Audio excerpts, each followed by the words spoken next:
A YouTube viewer introduced me to a new term, friend poaching.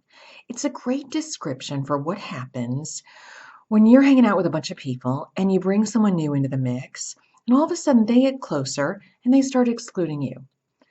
You know what? I think that happens to everyone. It happened to me. I remember when I first moved back to St. Louis, I had a really good friend.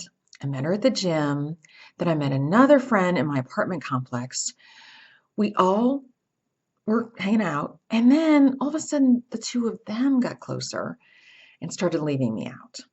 And I think that happens a lot in groups of three. It also happened in a play group when my son was really little. Just the group, it was a bunch of people, and the group just divided. And you know what? I'm not in touch with any of them now. But my point is, your first inclination would be to run after them, to pester them, to be like, what happened? I mean, we were so close, and now we're not. All right, I don't bug them at all.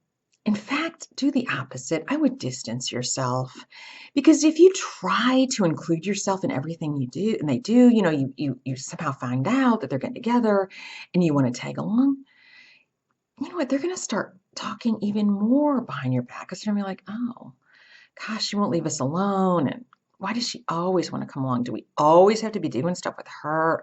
You're going to be like a pest. So you want to distance yourself. And I'm not saying don't return their calls. If you have nothing better to do, yeah, go ahead, get together with them. But slowly hone your other acquaintances. And I know, I get it, it's easier said than done.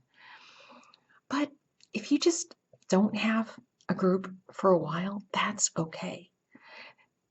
You would be surprised how much importance that you should place in the people that you just run into on a day-to-day basis. The people at the grocery store, the people at the coffee shop. I know you don't know them that well, but you see them and you exchange small talk. And you know what? That's part of your routine. And in a way, that's almost as good. And yes, you'll have close friendships again. But it's okay, not right now. And I've said this a million times.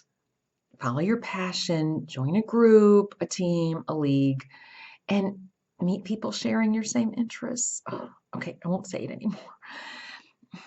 But I really do believe that it's not the end of the world, and I think you're not doing yourself a favor if you try to integrate yourself back in the group. It's just not going to work. There's a reason you're not friends with these people, and your life changes, and you will meet new people. Now, on another note, you guys know that I really like The Bachelor. And talking about new terms, a couple of the girls, last night was Women Tell All. Anyway, a couple of the girls used the term jam. Not like jelly, not like jamming to a band. I feel so old. But they were saying, reading is my jam. My kids are my jam. And I asked my 20-year-old son, I'm like, what does this mean? And he didn't know either. So if any of you know, just comment below because I have no idea. All right. I'll talk to you next time.